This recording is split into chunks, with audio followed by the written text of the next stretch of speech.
día de hoy. Bueno, muy buenos días para todos. El ejercicio que vamos a realizar hoy se inscribe en la asignatura de Ciencias Económicas y Políticas.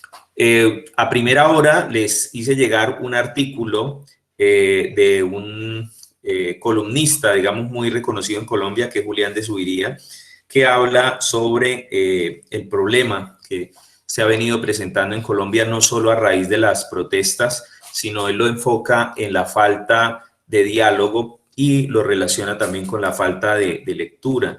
¿Cuál es el propósito y por qué se comparte, digamos, este artículo en esta clase para la discusión? Como ustedes saben, una de las competencias que evalúa el ICFES en la prueba de Ciencias Sociales y Competencias Ciudadanas es el perspectivismo, es decir, la capacidad de comprender y de entender, digamos, en el marco de una discusión, las múltiples perspectivas que entran a hacer juego. Lo que se pide aquí con esta competencia es que, aunque nosotros tengamos un punto de vista diferente frente a nuestro interlocutor, es muy importante entenderlo, ¿sí?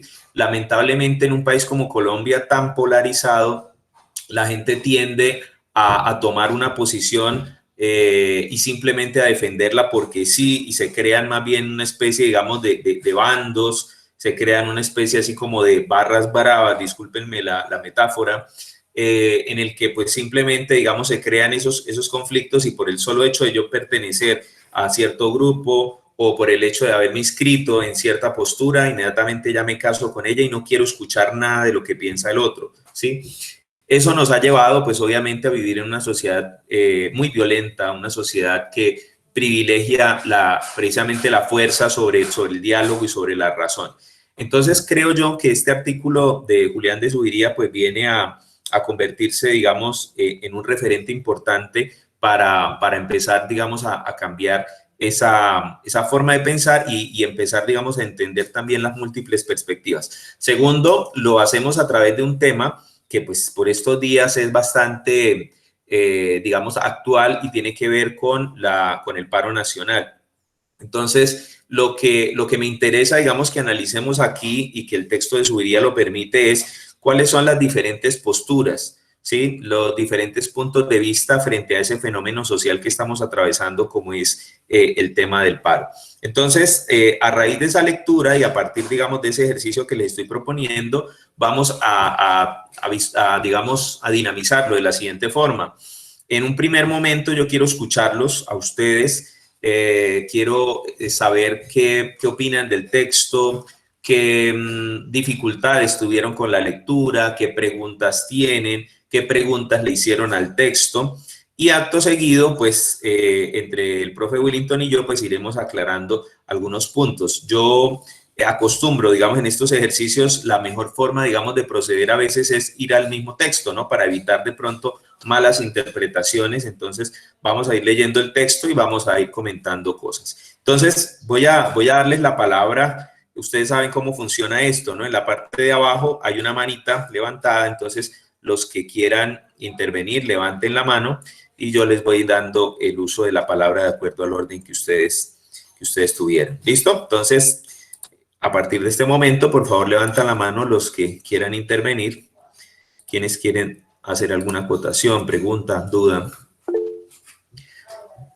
Listo, Cristian Córdoba levantó la mano. Cristian, lo escuchamos, buen día. Buenos días, profe. Bueno, el texto tenía gran variedad, hablaba de muchos factores que se han visto hoy en día con lo del paro. Antes de dar como un punto de vista y de cositas que habían por ahí, tengo una duda, profe, ¿qué es la CIDH? La CIDH es la Corte Interamericana de Derechos Humanos, que es un organismo de la OEA, que es la Organización de Estados Americanos. Pues el papel de la CIDH, entre otros, es básicamente pues garantizar o velar por el cumplimiento de los derechos humanos en América Latina entre los países miembros de la OEA. Por eso ustedes de pronto han visto, digamos, la CIDH ha estado haciendo pronunciamientos en los últimos años, digamos, en contra de la situación o de lo que está ocurriendo en Venezuela por el tema de derechos humanos. Sabemos lo que ha pasado allá con la prensa y con el gobierno de Maduro.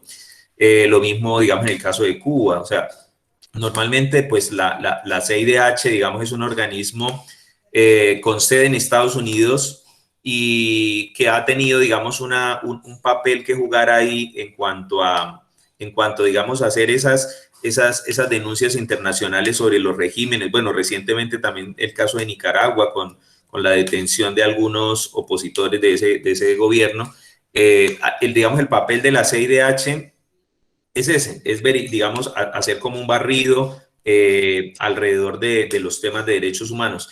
Pero hay una cosa importante y es que la CIDH no es como la Corte Penal Internacional, que sí podría juzgar y llevar a prisión, digamos, a algún gobernante que, digamos, se evidencie que es un violador sistemático de derechos humanos. En el caso de la CIDH, ellos hacen recomendaciones. Le envían un documento recomendándole al gobierno algunas, digamos, cuando se han visto algunas situaciones que se presentan en relación con los derechos humanos. En el caso de Colombia, lo que hubo fue una visita de trabajo. Esas visitas son, pues, digamos, más de observación, de escuchar a las partes, y a partir de esa observación que se hace, pues, hacer un barrido, digamos, y redactar esas recomendaciones. No sé, profe Willington, si usted quiera comentar algo adicional sobre la CIDH como para contextualizar a nuestro compañero.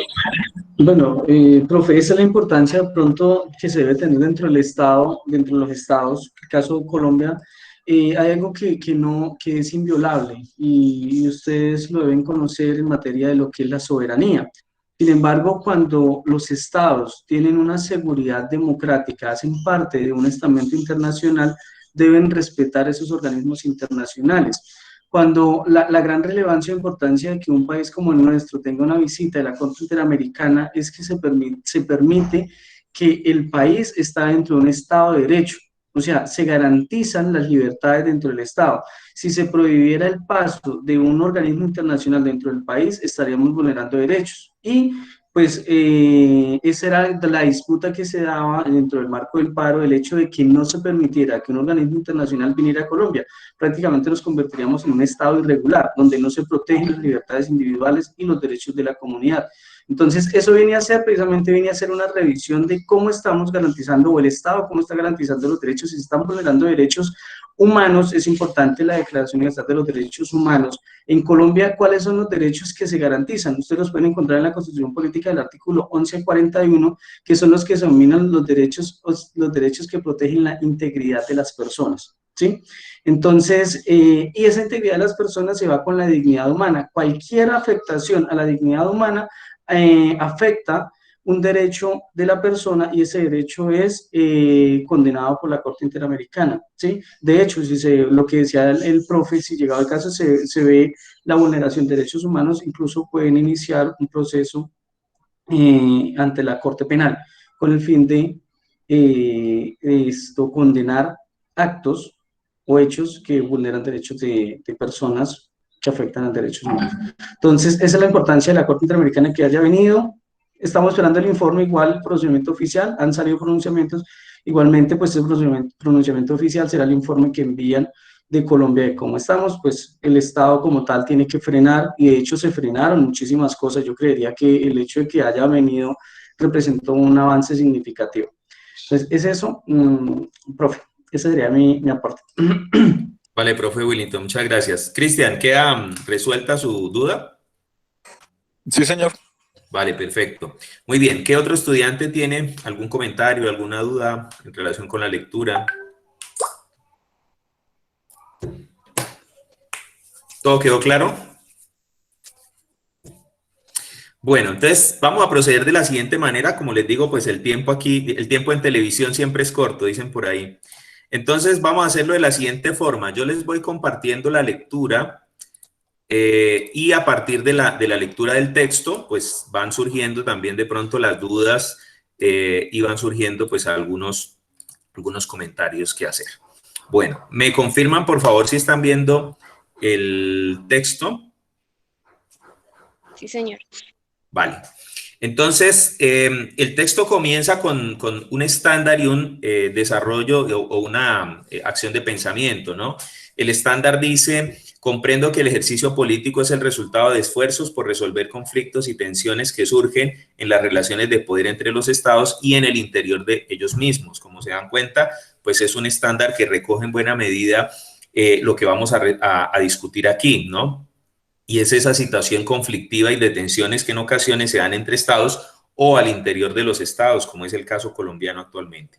Y la acción de pensamiento que vamos a desarrollar concretamente en esta clase es respeto a diferentes posturas frente a los fenómenos sociales. Esa parte del respeto, esa palabra es fundamental.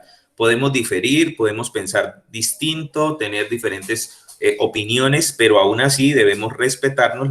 Precisamente el problema empieza cuando no se respeta al otro. No respetarlo no significa que estemos siempre de acuerdo con él y que le digamos que sí a todo lo que él diga, ¿no? Respeto es hacia las personas, no necesariamente quiere decir que estemos de acuerdo en todo, que tengamos que estar. Bueno, el texto se titula Un país que no ha aprendido a dialogar, perdón, a leer ni a dialogar. El autor es Julián de Zuviría Samper, director del Instituto Alberto Merani de Bogotá. El texto dice así: vivimos en un país que no ha aprendido a dialogar. Lo que está pasando con el paro nacional es un buen ejemplo. Lo triste es que mientras esto siga así, seguirán muriendo los jóvenes en las calles y los bloqueos impedirán que se trasladen las personas y que circulen los alimentos y los bienes. El periódico El País de Cali tituló en primera plana el día 9 de mayo: indígenas agredieron a habitantes del sur de Cali. El encabezado ratificaba la misma idea. Los residentes acusan a los indígenas de atacarlos. 6 horas antes, el diario El País de España, uno de los más reconocidos de habla hispana, titulaba de manera totalmente opuesta: civiles armados disparan a indígenas y el caos se apodera de Cali. Cuando subí a redes un trino destacando la manera como los dos periódicos interpretaban los mismos hechos, el jurista y columnista Rodrigo Primni comentó con agudeza: son dos países viendo dos países. Tenía toda la razón. John Jairo Hoyos, representante a la Cámara por el partido de la U, formuló una tercera versión. Según su testimonio ampliamente difundido en redes, los indígenas fueron atacados por civiles armados y 10 de ellos resultaron heridos. En la persecución llegaron hasta el conjunto en el cual vivían algunos de los agresores. Los indígenas lanzaron piedras contra algunas casas del conjunto. Monseñor Darío Monsalve, arzobispo de Cali, pronunció unas muy bellas palabras dirigidas a la minga indígena en el momento en que retornaban a sus tierras.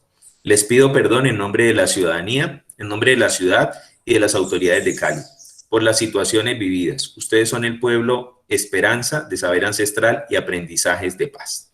Bueno, voy a parar ahí un momentico porque pues ahí termina, digamos, en esos dos párrafos hay como una contextualización del problema, ¿no? Tenemos 4 perspectivas, 4 puntos de vista. Primero, hay un punto de vista del periódico El País de Cali, que de entrada, digamos, es un titular bastante escandaloso, si se quiere, ¿no? Decir, indígenas atacan a los ciudadanos de Cali. Inmediatamente saca de la categoría de ciudadanos a los indígenas, ¿no? Es como si dijéramos, bueno, ¿y los indígenas qué son? No son ciudadanos, es decir, no son personas con plenos derechos, están en una categoría por debajo de lo que se ha denominado ciudadanos de bien. ¿Qué pasó ahí? ¿Sí? E inmediatamente lo contrasta Julián de Zuviría con el periódico El País de España y dice, mire, allí hacen una lectura diferente, dicen, habían unos civiles armados que empezaron a disparar contra los indígenas. Bueno, yo quisiera escuchar algunos comentarios de ustedes, alguna apreciación sobre eso que acabamos de leer, sobre estos 2 primeros párrafos. ¿Algo que mencionar?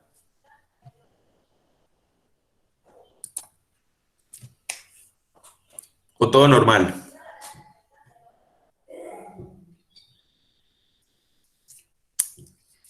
¿Es normal ese tipo de titulares? ¿Es normal, digamos, decir, pues sí, los ciudadanos se sintieron atacados por los indígenas? ¿Qué tiene eso de malo? Por eso dispararon, ¿sí? ¿Eso está bien?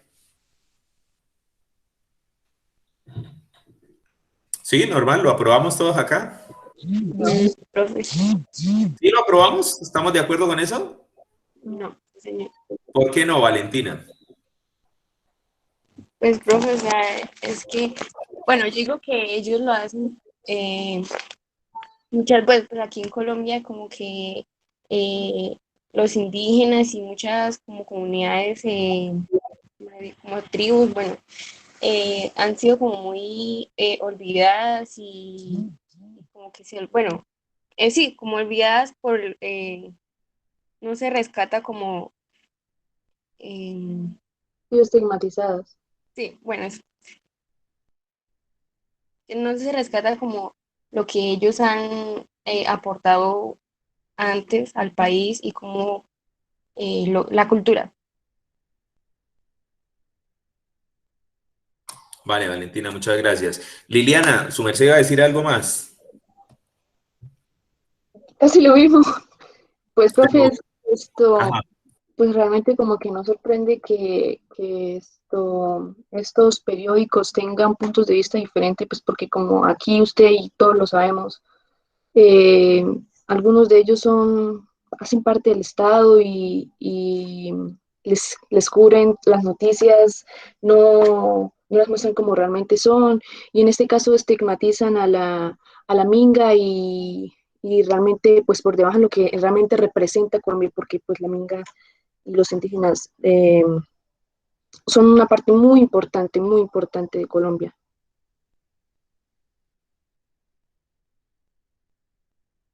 Vale, sí, señora. ¿Algo más? ¿Alguien más quiere opinar? Bueno, yo quiero hacer énfasis en un punto y es ¿por qué los diferentes enfoques? O sea, qué es lo que pasa aquí? Cuando hay un conflicto social, y esa es una de las diferencias fundamentales entre las ciencias sociales y otras áreas. Por ejemplo, en matemáticas, normalmente los problemas matemáticos se resuelven con un algoritmo que a veces ocurre que se puede resolver por diferentes caminos, pero finalmente tenemos que llegar a la misma respuesta, ¿sí? Algo similar ocurre en las ciencias naturales, pero en las ciencias sociales eso no pasa, no pasa. No hay una definición igual para todos sobre lo que es, por ejemplo, la paz, sobre lo que es, por ejemplo, la libertad, sobre lo que es la democracia. Hay acercamientos conceptuales, podemos ponernos de acuerdo en ciertos campos conceptuales, pero ¿qué es lo que hace difícil que nos pongamos de acuerdo todos en un tema de conflicto? Pues que hay diferentes actores, ¿sí? En este conflicto específico, digamos en el caso que estamos hablando de la situación de Cali, pues la minga indígena tiene una lectura de lo que pasó, ¿sí? La minga indígena tiene una lectura, digamos, a partir de su participación en las movilizaciones, su llegada a la ciudad de Cali. El periódico El País de Cali tiene otra lectura diametralmente opuesta. Digamos, para ellos, según ese comunicado, según ese encabezado, parece ser que no percibe a los indígenas como ciudadanos, ¿sí? Caleños o colombianos incluso, ¿no? Claro, si le preguntáramos ahorita diría, no, no, me están interpretando mal, pero es que a veces el lenguaje esconde cosas, digamos que dicen por ahí y eso, o sea, cuando a veces uno se equivoca, no siempre se equivoca, a veces que el inconsciente lo hace decir lo que uno realmente piensa, ¿no? Entonces, aquí hay un problema, ¿no? Y hay una forma, digamos, de mirar que hay frente a un conflicto, hay diferentes perspectivas, pero el problema no es solo ese, o sea, eso ya lo sabemos, que en un conflicto, en una pelea de novios, para poner un ejemplo, o sea, pues cada una de las partes tiene una versión de los hechos, ese no es el problema. El problema es cómo intentamos entender a la otra parte que está en conflicto conmigo. No para que necesariamente yo me convierta, digamos, a la posición del otro, sino para que pueda entender con mayor profundidad qué es lo que está pasando, ¿sí? Ese, digamos, es aquí como el asunto a analizar. O sea, hay diferentes maneras de entender la situación. Ahora, hay un hecho gravísimo que está ocurriendo ahorita en el país y es la reactivación también de lo que fue en algún momento el paramilitarismo y se reactivó en las protestas, ¿sí? Cuando veíamos en las imágenes por televisión, por ejemplo, civiles armados, digamos, pues al lado, digamos, de la fuerza pública, eso es una cosa bastante escandalosa, ¿no? Porque de alguna manera ya habíamos superado ese fenómeno del paramilitarismo y verlo nuevamente, digamos, renacer en el marco de estas protestas fue bastante delicado. De otro lado, también hay que decirlo, digamos, los excesos que hubo no solamente de la fuerza pública, sino de los manifestantes, pues también son reprochables, ¿no? El vandalismo, sobre todo la vandalización del transporte público, en el caso de Cali, en el caso de Bogotá, pues eso es algo también aberrante. Bien, vamos a continuar leyendo y ya van surgiendo otras ideas ahí al respecto y abro nuevamente la discusión. Entonces, íbamos acá. Son 4 perspectivas de un mismo hecho. Es necesario conocerlas para interpretar adecuadamente una realidad tan compleja como la que estamos viviendo en el país. Se trata de la primera característica de la lectura crítica, el multiperspectivismo, o capacidad para leer la realidad de diversas perspectivas. Sin embargo, según los estudios ampliamente divulgados por PISA, tan solo lo logra 1 de cada 100 jóvenes en Colombia. La mitad de ellos se queda con lecturas fragmentadas y no pueden integrarlas para realizar una interpretación general y crítica, mucho menos si para cumplir con ese propósito tienen que poner en diálogo perspectivas opuestas. No hay duda, el gobierno de Duque se ha quedado con una lectura fragmentada del paro. Una y otra vez reitera los hechos de vandalismo, los incendios, la destrucción de estaciones del transporte público y de entidades bancarias. Todo eso es grave y es cierto. Sin embargo, no podemos reducir el paro a los actos vandálicos, los incendios y la posible infiltración de los grupos guerrilleros actuales, perdón. Adicionalmente, el gobierno Duque no se cansa de estigmatizar la protesta e insiste en el número de policías heridos y de locales robados, pero guarda total silencio ante las 3.405 denuncias que se han presentado por violaciones a los derechos humanos por parte de la fuerza pública. Fuente Temblores, mayo 27 del 2021. Varias de ellas son especialmente graves porque involucran a policías que acompañan y dialogan con los civiles armados que disparan a los manifestantes. Esto significa que el Estado está rompiendo el pacto social e incumpliendo su tarea esencial, proteger la vida. Es importante que mundialmente se conozca porque implicaría una ruptura del Estado de Derecho en el país. El caso de los desaparecidos es especialmente preocupante. La CIDH relaciona los 132 casos. Una verdadera tragedia para los derechos humanos. También hay silencio al respecto. Y al mismo tiempo se contabilizan decenas de muertos durante el paro. El ministro de Justicia las atribuye a riñas callejeras. Sin palabras. Bueno, me detengo ahí un momento para mencionar lo que ya decíamos al inicio de la sesión, y es la razón por la que yo traigo al aula de clase este texto. Y es que justamente en pruebas como la prueba PISA, como la prueba Saber, esta competencia del pensamiento multiperspectivista, por decirlo así, es una competencia fundamental en ciencias sociales, pero no para presentar la prueba del ICFES, ¿no? O sea, claro que el ICFES evalúa eso, claro que PISA lo evalúa, pero es más para convivir como ciudadanos. O sea, el grave problema de Colombia es justamente que a la gente no le gusta dialogar. Y sobre todo a la gente no le gusta dialogar con personas que piensan diferente a lo que uno mismo piensa, ¿no? Uno casi siempre trata de hablar solamente con la gente que piensa como uno. Y eso es un problema. Eso es un problema porque uno se va haciendo una visión muy pequeña del mundo. Pero no solo eso, es peligroso.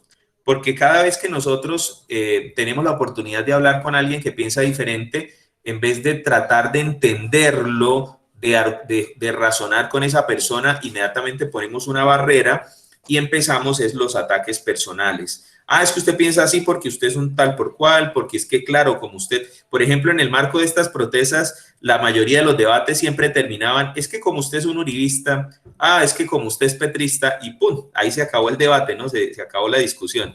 Entonces, ese es un problema, porque no estamos aprendiendo a convivir en una sociedad en la que hay múltiples perspectivas y que no podemos seguir polarizando, digamos, el país de la forma en que está ocurriendo ahora, justamente porque no aprendemos a dialogar con personas que tienen pensamientos diferentes, ¿no?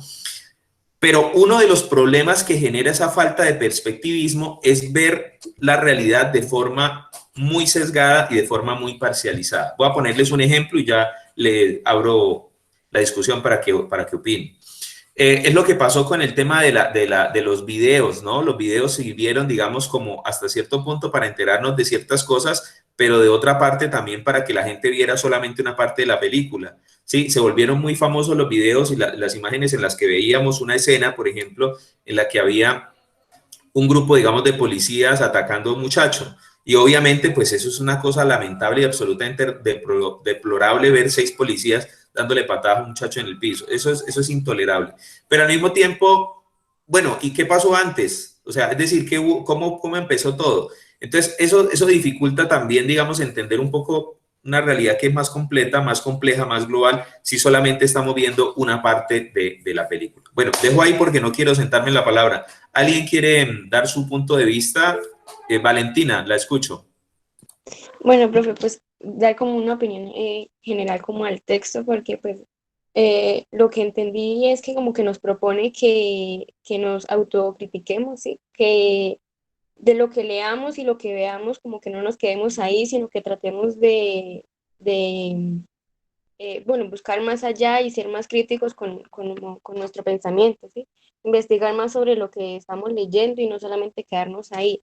Pues ahorita en estos momentos por lo que vive el país, es muy importante que saber interpretar lo que, sí, interpretar y, bueno, lo que leemos y lo que sucede. Pues ahorita, digamos, la pandemia como que nos lleva a que no tengamos que, o sea, no salgamos de la casa y solo el único mecanismo que tenemos como para enterarnos y comunicarnos son las redes, ¿sí?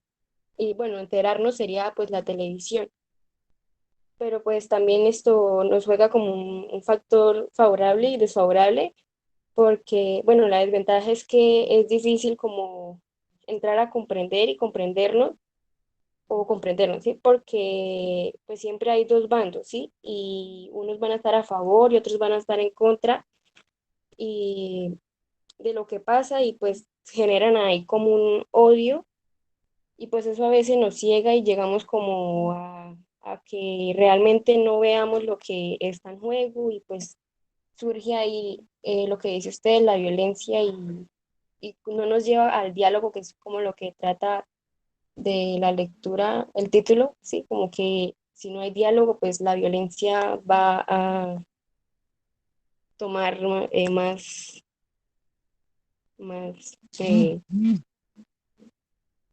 ¿cómo se dice? Más Sí, se va a convertir en el prevalencia. único medio de comunicar el descontento y estas cosas. Sí, eso.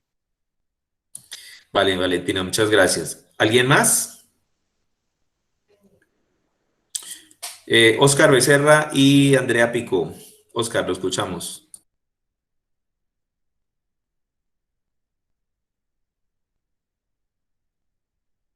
¿Qué pasó, Oscar? ¿Se arrepintió, mano? Bajó la mano. Julián de Subería nos dijo que es necesario conocer las perspectivas para tener el propósito de dialogar. Sí, señor. ¿Cómo entiende usted eso, Oscar? Espera, es que yo ya tenía aquí un...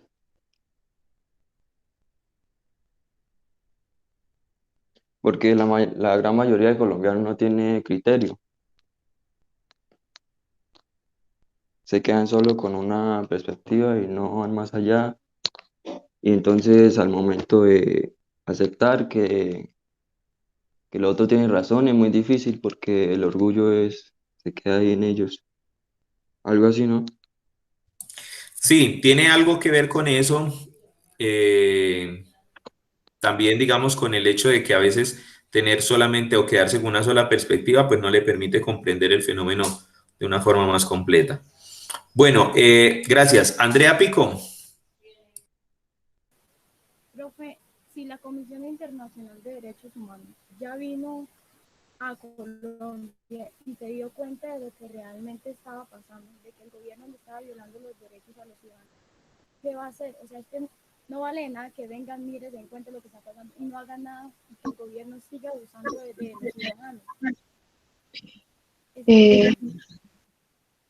Andrea, lo que pasa es que la Comisión Interamericana de Derechos Humanos, pues como ya lo había mencionado el profesor, solamente va, visita y como que da consejos o reclama, pero o sea, el que está encargado de hacer algo al respecto es la Corte Penal Internacional, los que sí juzgan y sancionan ese tipo de actos, pero la Corte Interamericana de Derechos Humanos no hace eso. Ajá, sí señora. Bueno, Leonardo, y acuérdeme que Andrea, tengo que hablar algo de lo que dice Andrea porque es muy interesante eso que plantea. Leonardo, escucho.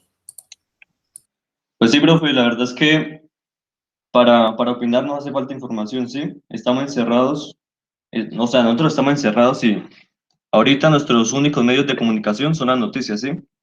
Y como dice el artículo, toda información está fragmentada, entonces la información que nos brinda las noticias es muy limitada y esa información carece de verdad, ¿sí? Entonces para opinar debemos saber la verdad y eso es lo que las noticias no nos pueden brindar, ¿sí?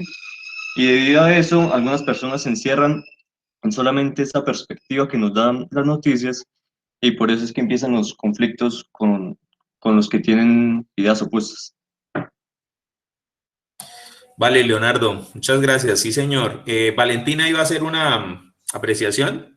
Sí, profe, pues Vale. también quería decir que, bueno, a veces también como que algunos noticieros muestran solo como una parte de lo que en realidad pasó, ¿sí? Pues digamos, por ejemplo, en lo de los indígenas, que decían, bueno, que los indígenas estaban atacando bueno, en el barrio ese de Cali, Medellín, bueno, y no Sí, lo mostraban ve. como lo que, todo, o sea, como todos los videos eh, y así como que interpretaran de que, o sea, como que ninguno de los dos, bueno, por ejemplo, si a mí me atacan, pues yo también me siento ofendida, pues voy a atacar, ¿sí? Y pues en esa parte los noticieros como que solo muestran una parte de lo que les favorece a ellos como para decir que la ciudadanía está haciendo, no está llegando a un punto eh, para como dialogar, sino que entre ellos mismos se están como atacando. Vale, sí, señora. Bueno, yo quiero mencionar aquí tres cosas. Voy a tratar de ser lo más breve posible. Uno, justamente lo que yo creo que subiría nos dice en este texto es lo preocupante, digamos, de que los medios de comunicación caigan en esa falta de pensamiento precisamente en perspectiva o de múltiples perspectivas. Porque digamos, cuando una persona se acerca a un medio de comunicación para informarse, en muchos casos lo que ocurre es que el periódico no solo informa o a veces no da la información completa, sino que además realmente lo que da es una opinión particular sobre ese fenómeno y entonces uno termina quedándose solamente con esa perspectiva creyendo que realmente le están mostrando una visión amplia. Eso es un problema. Eso es un problema que su guía lo identifica ahí, pues más adelante hablamos del caso, por ejemplo, de la revista Semana. Segundo, el problema de la necesidad, más que el problema, lo que yo creo que es la necesidad a lo que apunta Leonardo para romper con esa visión unilateral y sobre todo ahora que todo nos llega a través de los medios de comunicación, es la necesidad también de buscar nuevas fuentes de información, otras fuentes, no quedarnos con una sola versión de los hechos. Creo que lo que hace Subiría aquí también es darnos el ejemplo de lo que hay que hacer. Yo leo el periódico de Cali y a mí me dice el periódico los ciudadanos se sienten agredidos por los indígenas. Yo digo, no comparto esa visión, muestra a ver qué otra perspectiva hay sobre ese tema, a ver si amplío. Entonces miro lo que hace el país de España. Entonces, contrastar fuentes siempre es la oportunidad, digamos, de tratar de entender de una manera más completa un fenómeno. No nos quedemos con una sola visión. Y lo que dice Liliana es muy importante. Mire, nosotros tampoco podemos ser tan inocentes frente a los grandes medios de comunicación, ¿sí? Los grandes medios de comunicación son empresas y funcionan como empresas. Sí, ustedes saben, por ejemplo, ¿por qué razón un noticiero tiene pautas publicitarias? Pues porque alguien paga para que pongan esas pautas ahí. Todos vemos el noticiero, entonces el hecho de que hayan pautas publicitarias hacen que el noticiero pues también sobreviva económicamente. Entonces, no podemos ser tan inocentes en desconocer eso. Son empresas que su trabajo es informar, pero su trabajo también depende mucho, digamos, de la pauta. Entonces, eso ha quitado, por ejemplo, en Colombia, mucha fuerza a ciertos medios de comunicación que en su momento eran ejemplo de periodismo investigativo, serio, pero cuando sucumben únicamente a intereses económicos, pues es muy complicado, ¿no? Todos vimos lo que ha pasado estos días con la famosa el famoso video de Cristiano Ronaldo en el que sale quitando las botellas de Coca-Cola y diciéndole a la gente que en vez de tomar eso tomen agua, ¿no? Y todos vimos inmediatamente el impacto que eso tuvo en la bolsa. O sea, eso hace parte también del mundo en el que vivimos. Las noticias son iguales, ¿no? Entonces, no podemos ser tan inocentes al creer que los periódicos o la prensa vive solamente en función de buscar la verdad y decirnos la verdad. No, ellos nos dan una información, pero hay que tener cuidado porque ellos de todos modos dan un punto de vista y nosotros tenemos que ir contrastando esas versiones de los hechos con otras fuentes. Y con respecto a lo que dice Andrea, yo creo que aquí sí le voy a dar la palabra al profe Willington para que nos refuerce un poquito, pero tiene que ver con el hecho de por qué la Corte Interamericana de Derechos Humanos no resuelve los problemas. Es que esos problemas son problemas internos de Colombia, ¿sí? Y yo diría, pues que en mi opinión es que realmente los que tienen en sus manos resolver ese problema es el pueblo colombiano y hay un instrumento que tenemos que empezar a utilizar de una manera más responsable y es el voto. En buena medida, el descontento popular tiene que ver con el hecho de cómo votamos los colombianos, ¿no? Los colombianos nos pasa una cosa rarísima. El día de las elecciones vamos entusiasmados a votar y al otro día ya estamos arrepentidos de haber votado, ¿no? Es un fenómeno así bastante extraño. Pero esa puede ser una de las razones por las cuales la Corte no resuelve ese problema. Lo tenemos que resolver los colombianos es a través del voto. Profe, ahora sí quisiera escuchar su opinión con respecto a lo que han dicho hasta aquí los estudiantes. Bueno, profe, pues lo primero que debo decirles es, analizando el texto, este tipo de textos a ustedes les puede salir en la prueba ICFES. Para ello deben tener un conocimiento social. El conocimiento social es el conocimiento como tal de los conceptos, tener la concepción conceptual de todos los temas. Así como lo hizo al principio, no recuerdo creo que fue Cristian Córdoba, el hecho de cuando encuentran un tema como estos, o sea, un texto, y encuentran algo que no entienden, lo primero que ustedes deben es saber qué es lo que no entienden, porque el hecho de que no entiendan un solo concepto automáticamente lo lleva a no entender el texto completo, o pierden totalmente o se descontextualizan y es donde lo llevan a tomar pensamientos o posiciones personales, ¿sí? Entonces, en materia de este nivel internacional, yo les decía, lo primero que se debe analizar es el tema de la seguridad jurídica del Estado si nosotros estamos asegurando la vida de los integrantes como lo establece la Constitución. No solamente la Constitución de Colombia, sino todas las constituciones que hacen parte de la Declaración Universal, el pacto que se firmó a nivel internacional, deben respetarse. Y hay algo que es importante y uno de los principios de los estados, y es la soberanía. La soberanía es inviolable. ¿Qué es lo que pasa en materia de soberanía? Todo lo que ocurra en un país se resuelve dentro del país. Nosotros debemos internamente tener la seguridad de que los estamentos institucionales o las instituciones tienen total fuerza y sirven y funcionan. Por eso, digamos, llegado el caso, no sé si ustedes se han dado cuenta, cuando sale el presidente a hablar y dice, nuestro país está siendo fuerte en materia de investigación y criminalización de las personas que cometen delitos. Eso es con el fin de dar a conocer a nivel internacional de que la institucionalidad sigue siendo fuerte. Entonces, ¿qué es lo que pasa? ¿Cuál es el problema llegado al caso? Si vemos que existen vulneración de derechos humanos en Colombia, viene la Corte Interamericana, que es un organismo internacional, viene y hace la comisión, emite el informe, existen evidencias graves de que se están cometiendo delitos.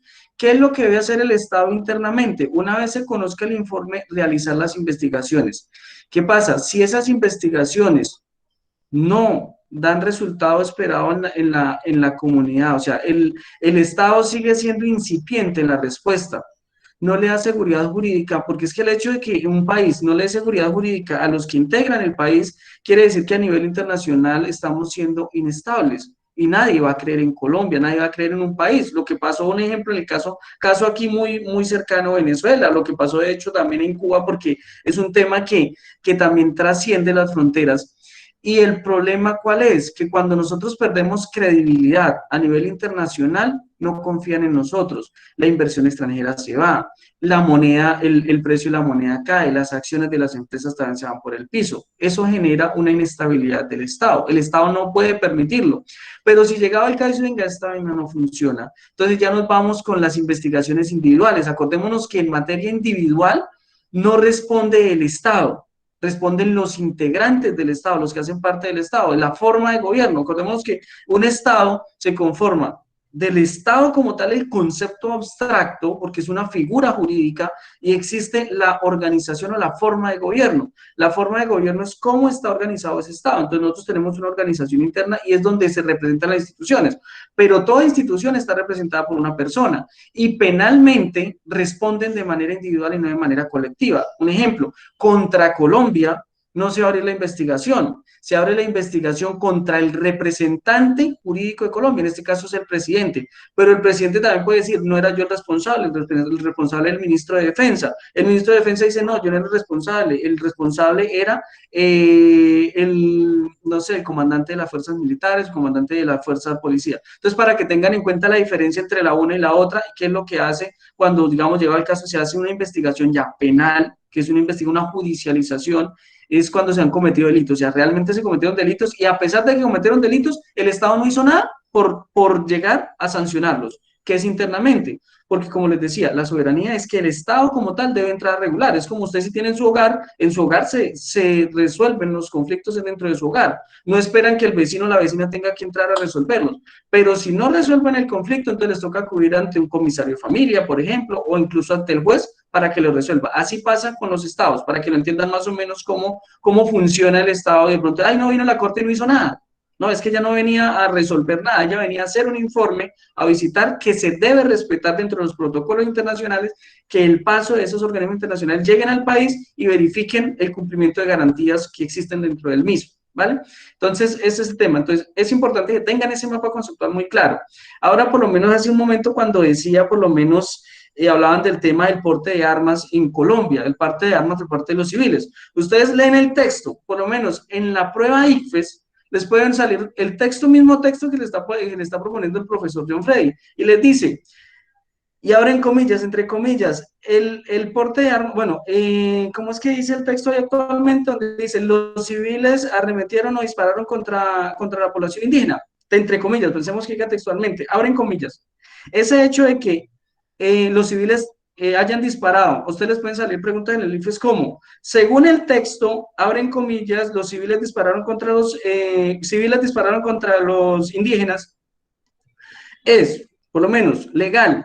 Por ejemplo, la primera posición que les voy a decir, es legal porque en Colombia defenderse está constitucionalmente protegido. Le puede salir una segunda opción, B, es ilegal. Ilegal porque el porte de armas solamente es de uso exclusivo de las fuerzas militares y pueden arremeter contra los civiles. Una posible C sería, nuevamente le dicen, es legal porque resulta que el autocuidado de protección es de cada persona y si me van a afectar yo no puedo utilizar las armas.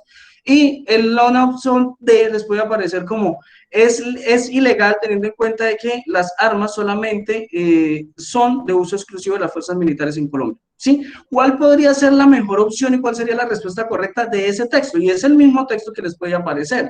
Y ustedes deben tener claro el mapa conceptual. Y si yo les preguntaría en ese momento, ¿cuál será? ¿La A, la B, la C o la D? Lo primero que ustedes tienen que identificar, ¿es legal o es ilegal? ¿Ustedes qué creen? ¿El portar armas de parte de los civiles es legal o es ilegal? ¿Ustedes qué dicen?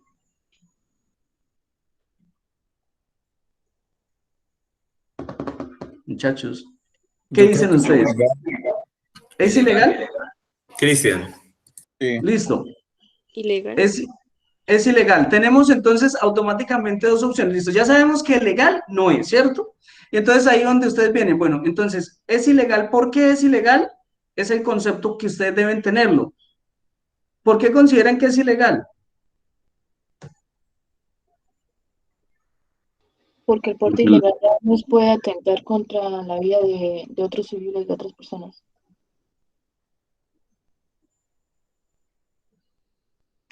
Sí, ¿qué más?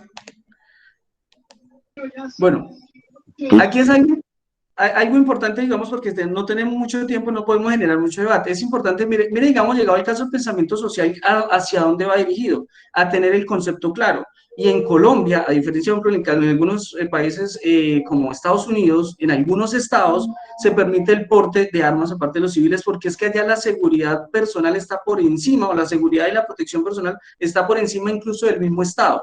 Por eso se permite el porte de armas. En Colombia, el porte de armas es de uso exclusivo de las fuerzas militares y de hecho la Policía Nacional. O sea, tienen una protección en cabeza del Estado. Solamente el Estado puede portar las armas y puede autorizar a algunas personas que cumplan unos requisitos, porque igualmente un civil puede portar armas, pero siempre y cuando haya cumplido unos requisitos. Entonces, es uso exclusivo prácticamente del Estado y el Estado por intermedio de las fuerzas militares. Es importante, mire, digamos, llegar de esa posición. Igualmente pueden aparecerle posiciones como desde ese mismo texto, en materia de analizar el concepto que dio el arzobispo, el obispo de Cali, en materia de la religión metida dentro del mismo contexto político y social.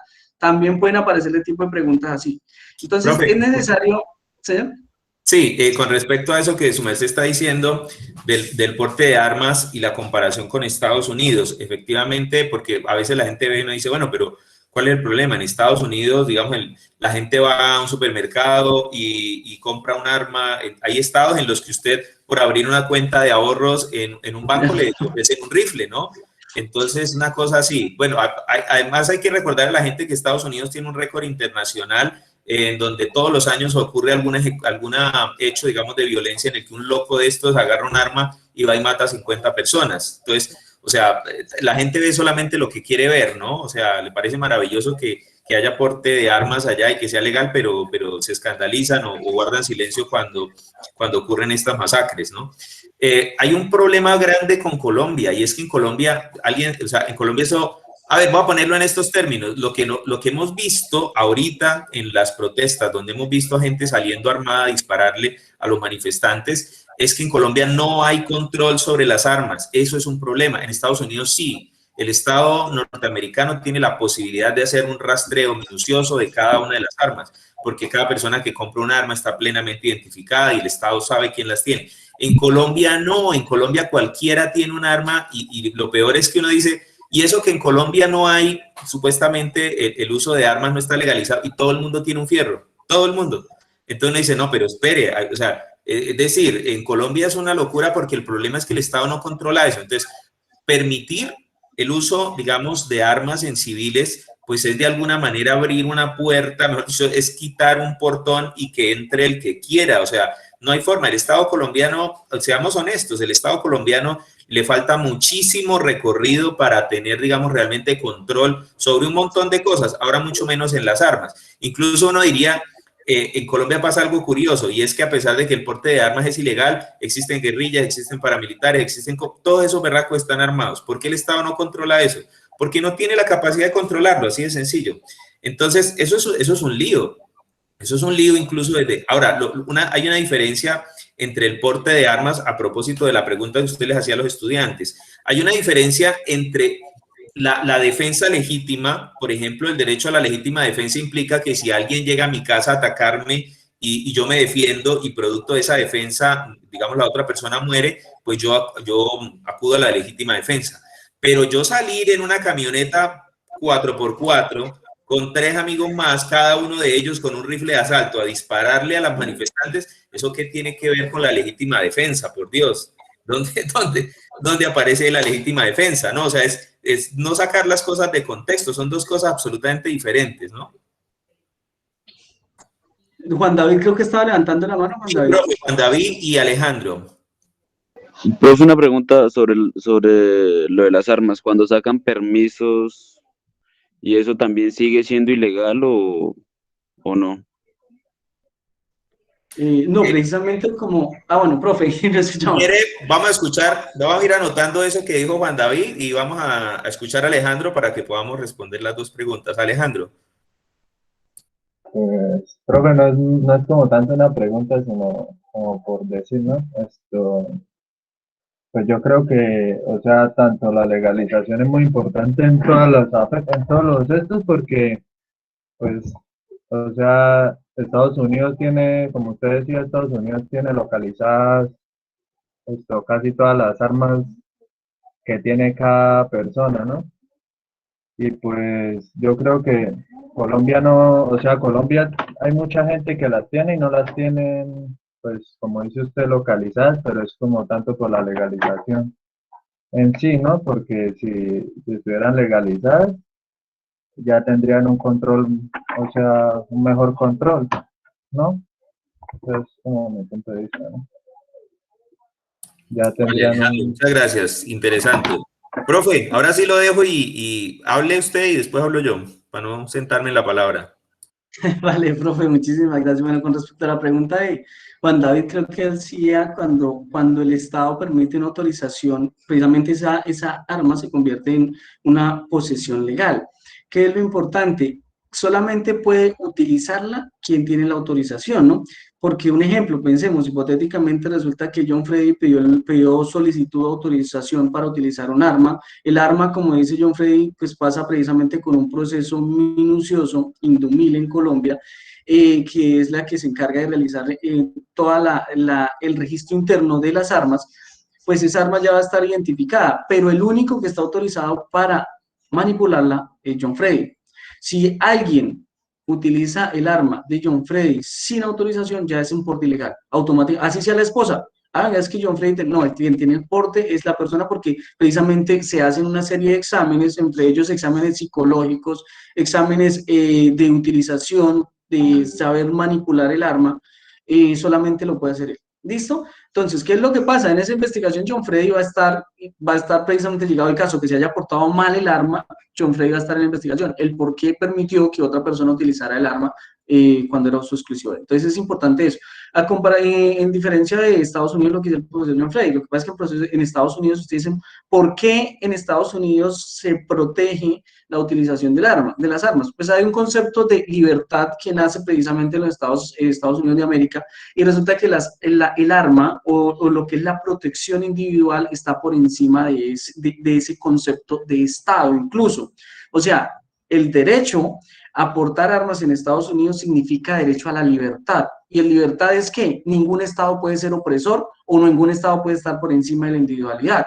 Lo que pasa es que allá tenemos una cultura diferente, allá las normas son mucho más estrictas también, y eso varía con respecto a la concepción de estados como los nuestros, que los estados precisamente, el estado de conquista, y nosotros, yo siempre he dicho en materia social, y una de las críticas y cuestionamientos que hacemos en materia de los pueblos, nosotros los pueblos suramericanos, a diferencia de los estadounidenses, pues es la misma idiosincrasia que hemos heredado.